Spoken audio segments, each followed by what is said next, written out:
Single বেঞ্চের পর division বেঞ্চেও ধাক্কা খেল কাকু সুজয় কৃষ্ণ ভদ্র। তার কণ্ঠস্বরে নমুনা পরীক্ষা সংক্রান্ত সিঙ্গেল বেঞ্চের নির্দেশে হস্তক্ষেপ করল না কলকাতা হাইকোর্টের ডিভিশন বেঞ্চ। তবে এই কণ্ঠস্বরে নমুনা সংগ্রহ সংক্রান্ত বিষয়ে বিচারপতি অমৃতা সিনহার নির্দেশ দেওয়া সঠিক হয়নি বলে পর্যবেক্ষণে জানালো বিচারপতি সৌমেন সেনের ডিভিশন বেঞ্চ।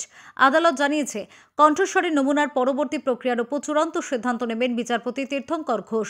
প্রসঙ্গত, নমুনা পরীক্ষার জন্য বিচারপতি অমৃতা সিনহার নির্দেশকে চ্যালেঞ্জ করে ডিভিশন বেঞ্চের দ্বারস্থ হন সুজয় কৃষ্ণ। সেই মামলার পরিপ্রেক্ষিতে এই নির্দেশ।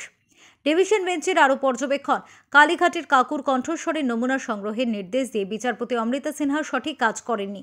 বিচারপতি তীর্থঙ্কর ঘোষের এজলাসে যখন এই একই বিষয়বস্তু নিয়ে মামলা বিচারাধীন, তখন বিচারপতি অমৃতা সিনহার এই নির্দেশ সঠিক নয়। আদালত আরও বলে, এটা বিচার বিভাগীয় পরিকাঠামোর ক্ষেত্রে এবং বিচার বিভাগীয় আচরণবিধির ক্ষেত্রে সঠিক উদাহরণ নয়। এছাড়াও ইডি যদি বিচারপতি তীর্থঙ্কর ঘোষের নির্দেশ সম্পর্কে বিচারপতি অমৃতা সিনহাকে অবগত না করে থাকে, তবে তারা ভুল কাজ করেছে বলে পর্যবেক্ষণ বিচারপতি সৌমেন সেনের। তার প্রশ্ন, একটি বেঞ্চে যখন মামলা বিচারাধীন, তখন সেই নির্দেশ বাস্তবায়িত করার নির্দেশ কেন অন্য বেঞ্চ দেবে? ইডির উচিত ছিল বিচারপতি তীর্থঙ্কর ঘোষের দ্বারস্থ হওয়া।